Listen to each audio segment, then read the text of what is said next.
Hey, you guys, and welcome to the Steele Wars Hyperchat. I'm taking off my headphones because I can hear myself. I'm Steele Saunders, and I do love Star Wars. Now, I have to track down. I've got an open window with my show playing on it somehow. So I'm going to quit that program and hope it stops. This is the stupidest technical thing. All right. Oh no, it's still there. It's horrible. Look, it's me. This is a bad start to the week. All right, I've got rid of it. Thank God. Woo! How you doing? It's exciting, isn't it? Oh, look at me. I got a hoodie on. I'm in California. And why have I got a hoodie on? Because it's freezing. It's freezing. It's LA freezing. If you're in Australia, it's down to 10 degrees. I've got these. Look at this. Check this out. They're Back to the Future Nike moccasins. Very unofficial. My friends made them. Aussies. Anyway, what's going on? Hope you had a good weekend. There's not much going on in Star Wars officially. So we are going to... Yes, it is chilly. It is very chilly. Lidra. We're going to do some Patreon questions that we've got backed up, and we'll see what happens in the week. There's going to be some exciting news. There always is. Hey, first up, let's talk about something. StarWars.com posted this up. Our Star Wars community is one of hope and inclusivity. We do not stand for bullying and racism. We support Christina Ariel. Now, Christina Ariel is a pretty well-known content creator. We have a lot of mutual friends. I've never met her before, but she's hosting the High Republic show every 2 months for Star Wars. And listen, I'm not sure if you've read any newspapers, websites about the state of the planet, but there's some people out there that lead their lives in a way that is just baffling, and it's hurtful to other people. It's selfish, and it's a lot of the time based on deliberately taking things out of context to get angry, and it's pathetic. So we too here at Steele Wars stand with Christina Ariel, and this is the thing. These people are so upset that they thought that they were being called racist that they seemingly remove all doubt and set about attacking and setting people onto them, and it's pathetic, and it's not what we stand for. It's not what our friends in the chat room stand for. Now, Braxton says this fandom is terrible. I disagree with that. Like there is parts of it that it is, but this is just people. Like I see it in skateboarding, the same issues. There's it's becoming a lot more inclusive in skateboarding. Skateboarding was, such a male-dominated sport, and in the 80s, such a white male-dominated sport. in the 90s with the emergence of street skateboarding. It opened the world up to skateboarders everywhere because they didn't need a big ramp, and skateboarding got a lot more diverse. A diversity that growing up I was so infatuated with skateboarding, and it just accepted that as my worldview. I didn't really notice or appreciate till later on. But it isn't like Star Wars fans can do their best to, not support these people, not support people that support these people. They go on streams with them and follow them on Twitter, all that sort of stuff. But I don't know, guy. I this is like as I say, I know it's an antiquated way to say it, but reading newspaper, it's it's just everywhere. So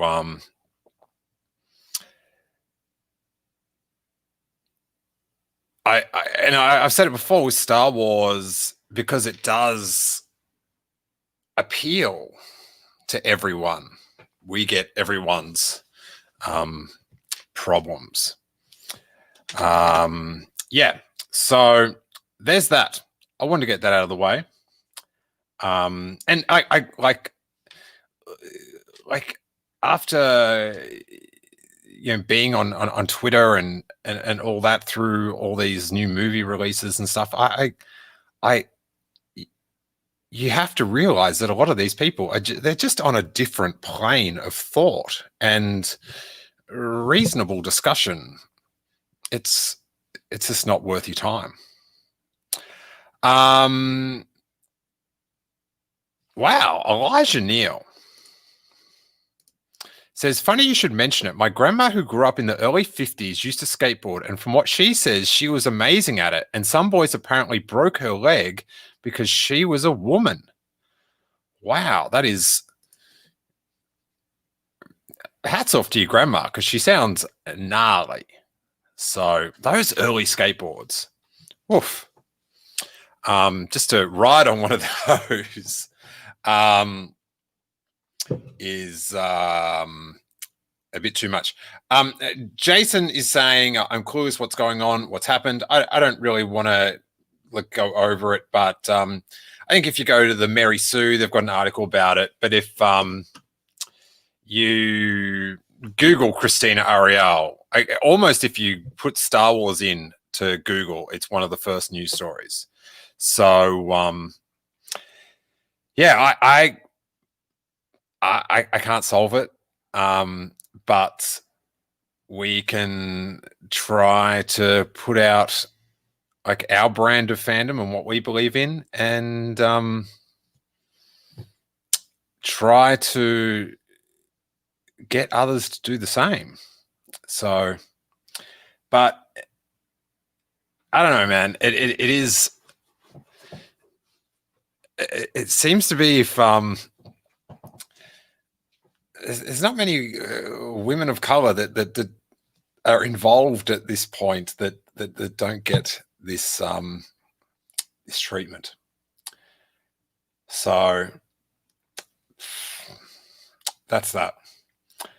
Huh? Elijah Neal says, I love Star Wars for the amazing content, not for the drama or anything like that. Well, this isn't even drama. This is just this isn't just sometimes you see someone, oh, I posted that, whatever. That's just dribble. This is hate. It's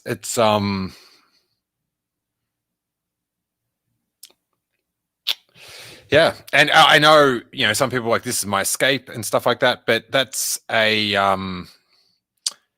sometimes we've got to pop the bubble and realize what's going on and acknowledge it during our escape, because some people don't have some people, Star Wars their escape as well, but this thing's following them, and they're not allowed to escape because people don't want them there. or they don't want them in that position there. You know what I'm saying? So that is that. Huh? It was a lot more fun when I was trying to find the YouTube of myself playing. Hey, I just saw, I was looking up, I got to say this about Star Wars. At Star Wars, it's very telling that they have to keep hiring these social media managers. It like, when you look at some of the replies on the most inane of Star Wars tweets, my advice, this is the thing. I'll give you a little tip about the internet, about Twitter. Sometimes I see people, they go, this person blocked me. I've never even interacted with them before. This is like, listen, if you ever see like a tweet, someone's like said something hurtful or whatever, and you're like, oh, who would? This is what people do. They see who's liked it. And it's like, I never want to interact with anyone on the internet that likes this sentiment. You just go through and block. So sometimes when you see that thing, it's like, I've never interacted with them and they've blocked me. What an idiot. And it's like, no, they got a whiff of what you're about and just went, you're done, son. Do it. Do it. It feels good knowing that you're never going to have to come across that person ever again. And it's not about echo chambers or whatever. It's just like, you're a dick. I don't need a dick in my chamber. I don't want a dick chamber. This is going exactly how I rehearsed, everyone. So there's that. I did see this on so anyway, I want to talk about this Star Wars thing. Better late than never, but good on them for tweeting out, letting the fandom know what they're about on this stance. I don't know what would have happened if in 2014, after there was a ripple of a backlash compared to what we see now about John Boyega being a main character in Star Wars, portraying a stormtrooper, and the racism surrounding that. If they'd done that back then, and if they'd done it for Kelly Marie Tran, it's interesting, but better late than never. And I welcome the change in policy. I'm sure you do as well. And people think, oh, you look at the comments on this and the replies, oh, you sidelined Finn or whatever. It's just like, I don't know. It's just, the tweet doesn't say we're perfect. It just says we're standing with this person. So it's not the way I see it. And you might be like going, you're an idiot. It's fine. But for like when you're supporting someone and it's not done in this sort of hypocritical way, it's just like, we support this person. We've always been perfect. It doesn't say that. Let's support them in that support. All right. That's interestingly enough, Star Wars has not tweeted since that tweet, which was 3 days ago. But they did have, I'm midway through this High Republic, you guys, and I noticed they're posting up these little intro videos for characters, which is really cool, because I find it very hard to track who the hell is who and what they look like and who they're hanging out with. There's a few distinct characters in the audiobook that is I think this one is for Ava Cruz, actually, this video, but that's the one I always remember because she's so prominent on the book. David's checked them out, says they're nice. Is there only two, David? There's only two that I've seen on the timeline. But anyway, let's bang this up. So I think I'm about halfway through the book. I am audio listening to it. I am loving it, but I have to be in the right mood for it because I don't really have much time just to sit and read. So if I'm driving, I can listen to it. If I'm doing dishes, a few tasks around the house, but if I'm working during the day, I can't. I can listen to a podcast, but a book, I just can't track what it is. Get Mark Thompson on the show. You ask, I bet he'd do it. Is he the voiceover guy? Is he the guy reading the book to me? I can't get him on the show until he's recorded a 12-hour show that I'm halfway through. I got to finish that. Norton actually asked, hey, Steele, have you looked into any of the High Republic content? If so, would you recommend it? All right. As I said, halfway through this Light of the Jedi, I'm loving it. I think it's great. God, I wish it was an animated series so I could enjoy it this way. But this Niall, or the Nihil, whatever it is, the developments with how they get around the galaxy and how they achieve that, very interesting. I like it. And I'll hope to finish it by probably by the end of the week, and then we'll get King Tom back on for another Page Wars, and he will run through the spoiler, and I'll probably understand it so much better once he explains the story to me again. But if you're a patron, we've got like a sizzle. We were going to do a Page Wars where he just tells me what happens in the book, and then he's like, tell me all about like without the spoilers, and I'm like, oh, stop. Let's you tell me about the time you met Stone Cold Steve Austin, and I'll read this book because it sounds quite good. And it's yeah, I'm having fun. I know Canobite Dispatch, Emily Lind, our great buddy, she has a I love the yin and yang of King Tom's reaction to the book to Emily Lind's, but she was far less impressed. But for me, it's one of the best ones. I haven't I sort of just lost interest or track and with it all, but with the new era, I thought I'd give it a go. And these Jedis living their lives at full strength. I'm into it. I am into it.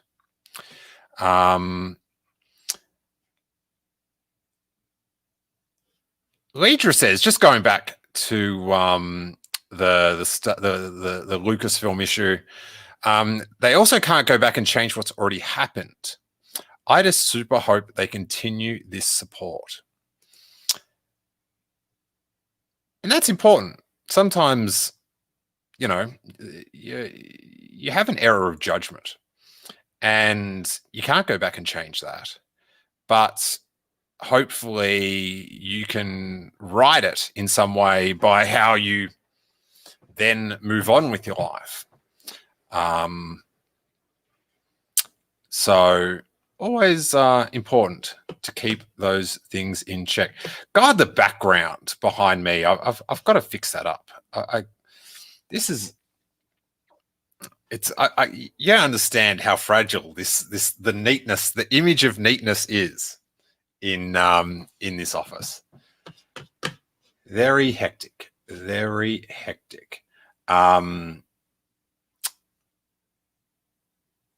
I should point out, like that Christina Ariel posted up some of the feedback she's been getting, and vile, just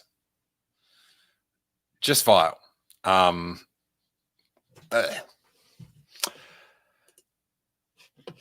right, let's watch this little clip. I don't know if I did the screen share right. Here we go. And yeah, I should just say, sometimes I just pop in and out of subjects and then think about things I'd like to say and go back and get that. I'm not trying to be flippant. It's just that I do this 4 times a week. So I've got to be bouncing around. Otherwise, I'd be spending all my day preparing scripts. And that is not going to happen. Jason said that was who he was talking about. Mark Thompson is the audio talker. Ooh, Elijah Neal says, as a side note, there was a cool Old Republic rumor this weekend. Oh, you mean like for the video games? I don't know. There is a lot of rumors I'm hearing going around that are just based on vapors and like that it might fit sort of thing. So I don't know. People talking about time travel in the Mandalorian or whatever, because Pedro Pascal used a certain word. It's ludicrous. But let's watch this High Republic little intro thing. Hope you can hear it.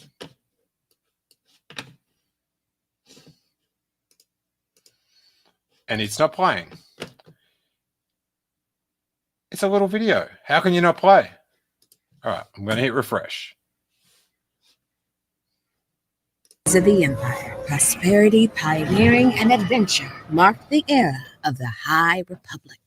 Jedi Master Avar Kriss is the paragon of the Order. Her compassion as a leader is inspiring. While abundant in many abilities, some more rare than others, one of the simplest things that separates Avar from the other Jedi is that she sees the Force as music, eliciting tone, rhythm, and a beat. In an event that would come to be known as the Great Disaster, a ship traveling through hyperspace is thrown from its course without warning. The Great Disaster is the first 10 minutes of this show every day. Sorry. And plummets towards a nearby planet that is home to billions. Master Kriss steps up to lead the rescue effort. The High Republic is an era where the Jedi protect the glorious Republic from dangerous pirates, marauders, and raiders. But as the Republic expands its reach into the fringes of the galaxy, unpredictable threats await. Da-la-la-la. Bang. There you go. There you go. I love The Great Disaster. Rebecca Edwards says, if she sees the Force as music, she must be one hell of a DJ. Oh, Rebecca, can you email me or DM me your new address where you've moved? That would be good.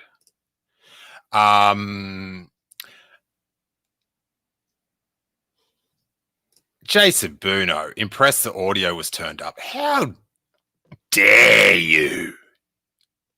Bloody hell. All right. Let's go to these questions. Brandon Baker. Is Brandon Baker in the chat today or what? Where's he at? Hey, hey. Help out that little algorithm. Hey? Hit a little like, hit a little subscribe, little bell, whatever. That would be great. Brandon Baker has a bunch of questions. And if you want to make a question that I will answer, become a Patreon for just $3 a month. You get tons of at least 1 or 2 bonus shows exclusive to your ears or your YouTube every week. You also get all the YouTube stuff as exclusive audio. So if you can't listen to this or watch this on YouTube, you can have in your ears on your iPod when you're commuting, all that sort of good stuff. And it also supports the little show. We can keep going. You know what I'm saying? So that's patreon.com/Steele Wars. Link is below. And you get to ask questions whenever you want. And I answer them when I can, which is often. Why am I talking like this? Brandon Baker asks, hey, Steele, here are some questions. What is an existing non-human... can you guys... this one I need a second with. So I want to hear some of your suggestions. What is an existing non-human race in the Star Wars universe that you would like to see more of in future Star Wars?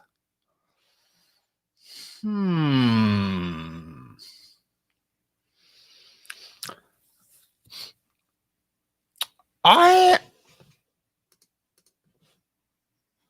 kind of interested in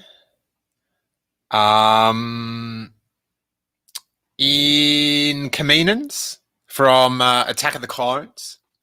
I thought they were pretty sick. Leidra says Taruga. That's an Ahsoka, yeah.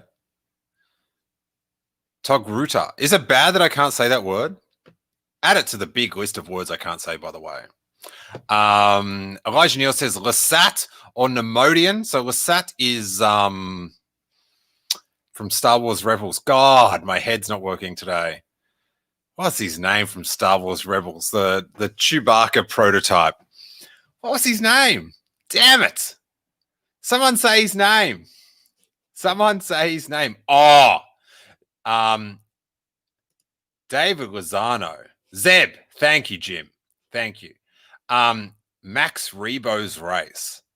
Rebo. What a gem. What a gem. Here's my hope.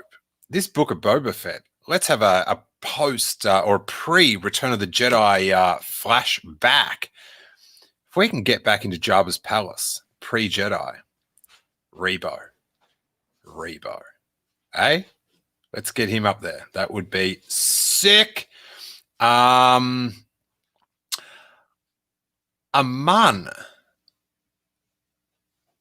What is Aman again? Mr. Rez has thrown that one up. There, Darth Plagueis. Is he Aman? Wait there.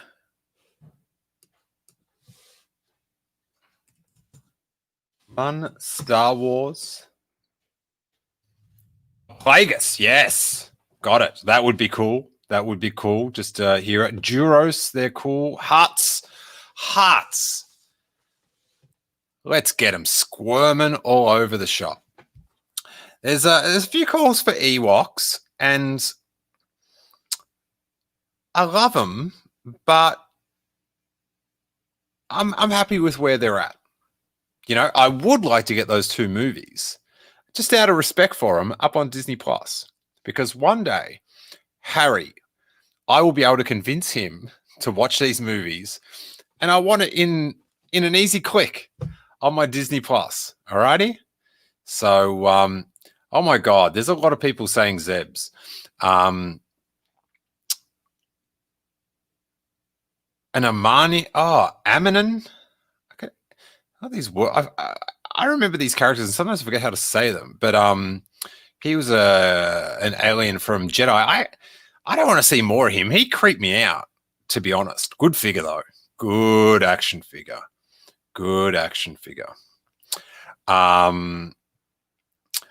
Aaron Tassel says, would have loved to have seen Jabba in Solo too. That would have been pretty sick if it went that way.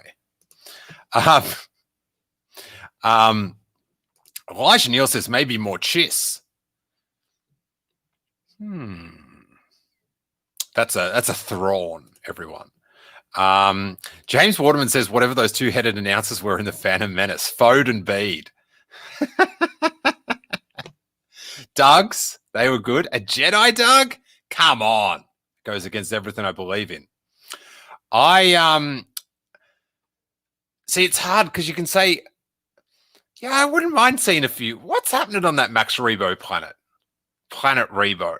That'd be pretty sick, actually.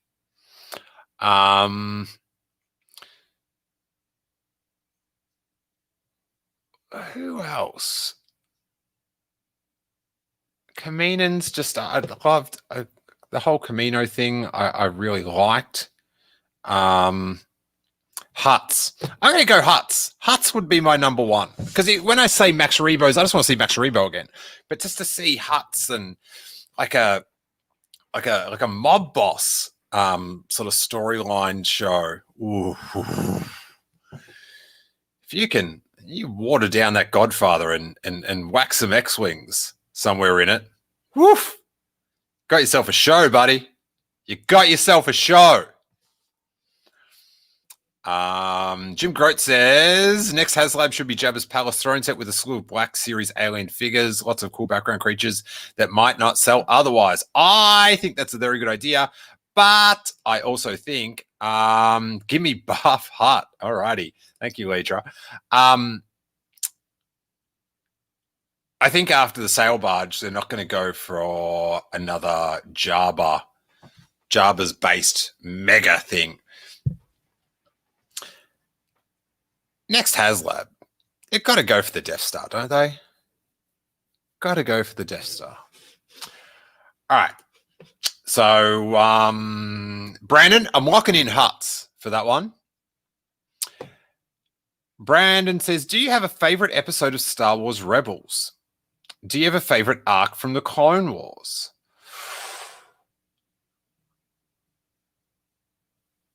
What was the episode? My favorite episode of Star Wars Rebels. It might be the first episode of season 2.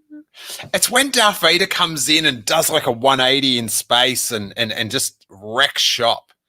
I remember that being really good. What episode was that? Was that like the first episode of season 3 or 2 or a finale? I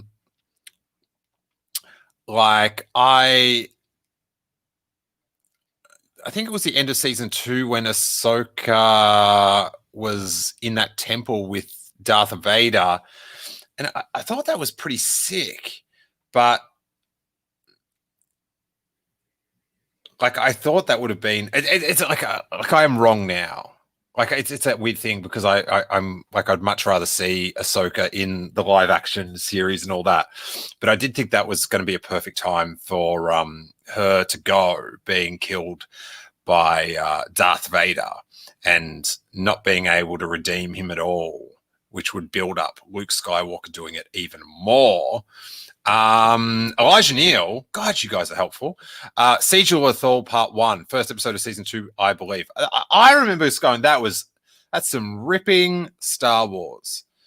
And I think, remember the Heli Sabers? What was that? That was the finale of season 2, yeah. Oof. Oof.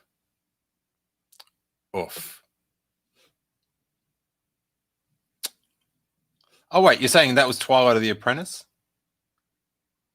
Or are we talking about two different things? Oh, you're talking about the Heli Sabers, I think. All right. Favorite Clone Wars arc. I'm just going to go the easy thing and go that Siege of Mandalore. That was, like, with all due respect, so much better than anything else in Clone Wars. And that's not a diss, that's a compliment. You know what I'm saying? And how it tied in with Revenge of the Sith, that was really cool. That was really cool. These are all questions from Brandon Baker. Where in the timeline would you like Star Wars storytelling to go after the High Republic series ends in a few years, further back in time or into the future, like the Star Wars Legacy comments? I don't want Star Wars to go into the future past Episode 9 until it's live action. Just draw a line in the sand. Back to the start. That Taika Waititi movie. Is that going to be about the First Jedi? It's either him or Rian Johnson. The only people, I'm sure there's other people. I don't know them that well. But based on their previous works, I feel like they've got the temperament to handle the weightiness of it and also have fun. So I would very much like to go to back to the start of the Jedi, just because it would just be a total different universe. And that's like, if that's the Taika Waititi movie, yes, just just like unthinkable things on my TV or my, what are those things we used to go to where they had the big TVs and we'd all watch them at once? What were they? Can't remember. Haven't been so long. Can't remember.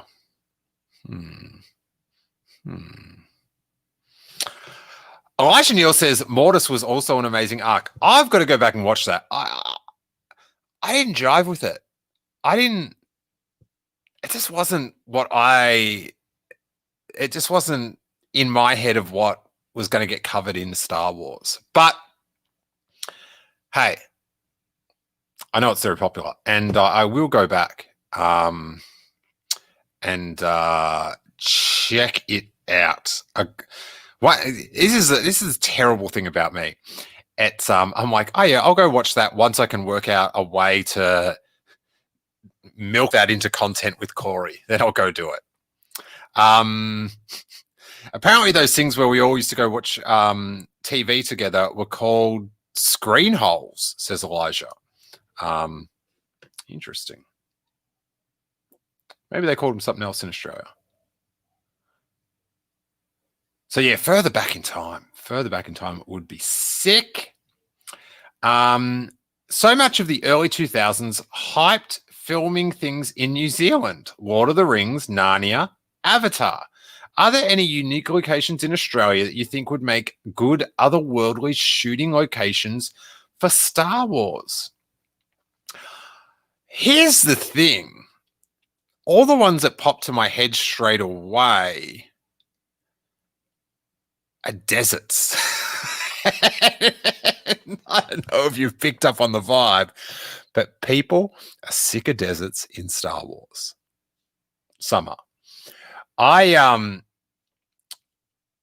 think like what would be cool is like there's a place called the 12 Apostles, which is sort of like this very sheer cliff, and these they look like 12 apostles, but they're just rocks. Like if they were like carved Jedis and that was like a Jedi temple planet with an ocean and like beautiful lush surrounds, that'd be pretty sick. I guess as I'm describing it, it does sound a bit like Ahch-To, but that'd be pretty sick. Jordan Taylor says, I used to live in the Kimberley and it's like the surface of Mars. I've been out, when I went out to Arizona and a lot of national parks there, like these stone forest parks, and those places looked like pretty amazing sets, but very barren for Star Wars. And like, I like when they film, like I like a mix of like when they film on sets and out, like when they filmed out in California for The Mandalorian, I thought it was like, people didn't like it because they thought it was like a fan film, but I just thought it was good. It was at daytime. It was outside. It was great. But the best locations are just mega sets. Like Dagobah. You could never go out, like, you know, we've got all rainforests in Australia and stuff, and it would be amazing to have that as a location, but you're going to wreck it. You're not going to be able to get all the equipment in there and stuff. So like a rainforest situation would be sick. Like even if they didn't go there, but use that as the inspiration for the world, that would be pretty damn good. Oh, Jordan says it's like the 9 Apostles now. A bunch of them fell down. Sorry to the Apostles. Wow, the things I find out. You guys in the chat are very informative. So yeah, I think Australia does have a lot of good otherworldly locations, but they're just done, I feel like, for the Star Wars aesthetic for now. What kind of Star Wars story do you think Kevin Feige's MCU sensibilities would make sense for his Star Wars movie? Again, this is from Brandon. I don't know. I don't know if this is answering the question properly or not. I think it would just be like a pretty straight ahead, you know, straight ahead Star Wars film, and it could be great, but I do, and there's nothing wrong with that, and I'm up for the mix of it, but I just think it would be,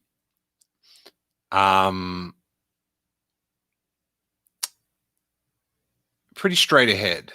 Do you know what I mean? You're not getting,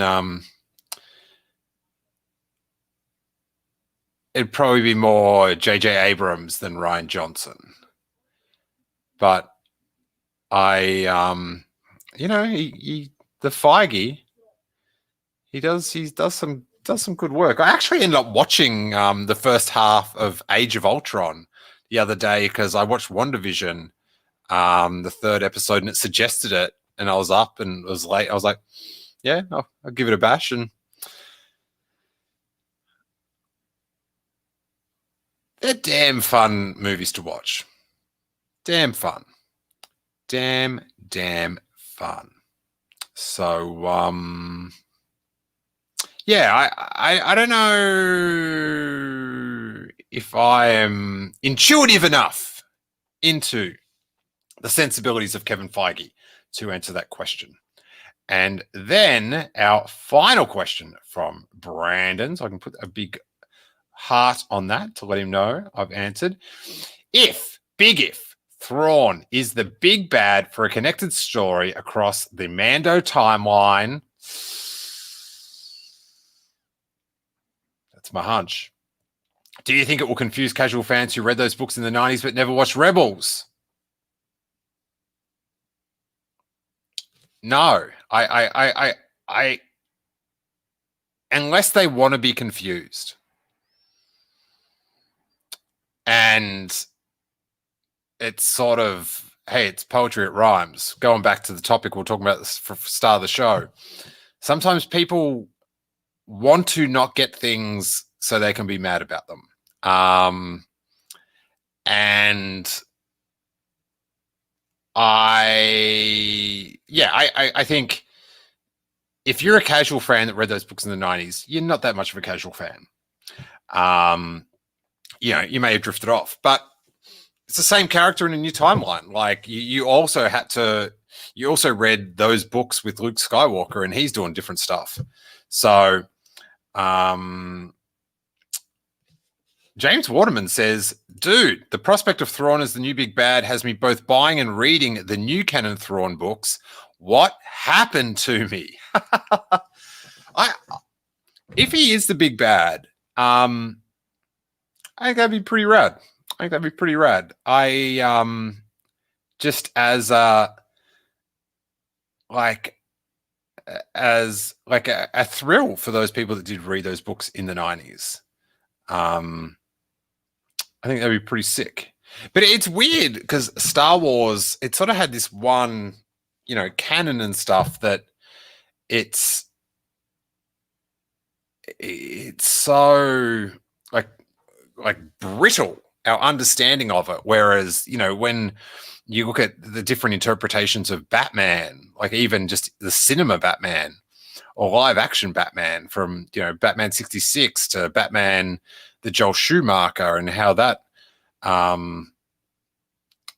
who was it? No, Joel Schumacher, who did the first one? Tim Burton, and then Joel Schumacher, and then to the Nolan ones. And then now to what's going to come out.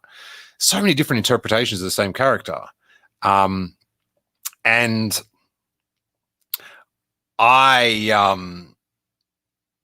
like that Star Wars sort of has that solid interpretation, but I feel like you get one different interpretation out of that's different from the EU and that, and people lose their minds. All right, Elijah Neal's got to go, so I'm bailing out as well. That's it.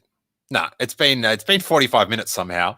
It is chilling how we can talk about this stuff forever.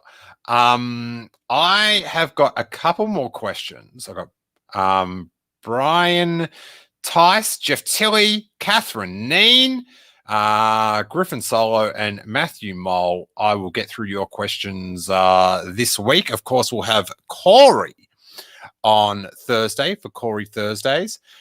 And Friday, if all goes to plan, premiering at the 4 o'clock, 7 o'clock, 11 o'clock if you're in Australia time, we will have a video version of the first classic interview style Steele Wars for the year with my friends Danny and Seb from Star Wars Undirect out of Montreal, who have been in the Star Wars podcasting game for 20 years. Before podcasting was even a thing, they were doing a form of podcast on the internet. And they used to do it, they just do it in French now, but they used to do it in French and English. They have two separate shows. And it was one of the first Star Wars podcasts I found in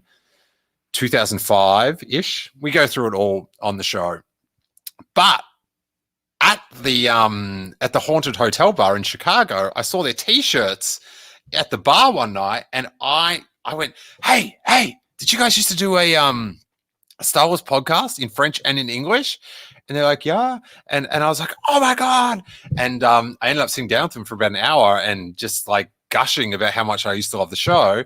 And finally, we've recorded a podcast pretty much with that same stuff. So I'm really excited to get a interview episode out, and you'll get to watch it, and there'll be a live chat live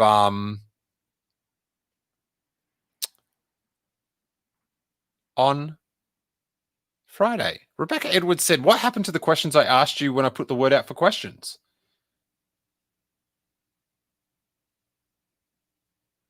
We did your questions last week, Rebecca. Yeah, it must have been on the Wednesday show, maybe.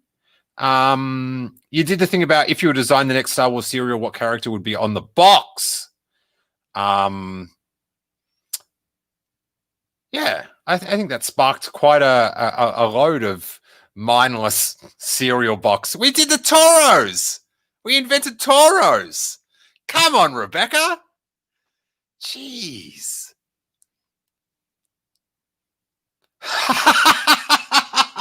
Rebecca says, my bad. I was driving across the country then. Always forgiven, Rebecca. Always. Good times. Let's try keep them good. And let's stay up for what's good. And we'll go from there. But I reckon that this episode's gone on long enough. So, hey, help out that algorithm, and may that force be with you.